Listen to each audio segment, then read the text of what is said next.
હવામાન નિષ્ણાંત અંબાલાલ પટેલે આગાહી કરી છે કે આગામી 27 સપ્ટેમ્બરથી 5 ઓક્ટોબરના સમયમાં ગુજરાતમાં ગાજવીજ સાથે વરસાદ થઈ શકે છે અને 13 ઓક્ટોબરની આસપાસ બંગાળના ઉપસાગરમાં વાવાઝોડું પણ આવી શકે છે। આ પરિસ્થિતિમાં કૃષિ પાકમાં રોગ આવી શકે છે, જેના પગલે ખેડૂતોએ કૃષિ પાક તેમજ શાકભાજીના પાક માટે સાવચેતી રાખવી પડશે।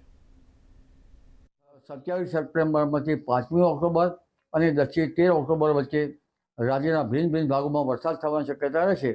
આછિયામાં ગાજવીજ સાથે વરસાદ થવાની શક્યતા રહેશે। પવનનું જોર પણ રહેશે, એટલે નવરાત્રિમાં પવનનું જોર દરિયાના કાંઠાના ભાગોમાં રહેવાની શક્યતા રહેશે।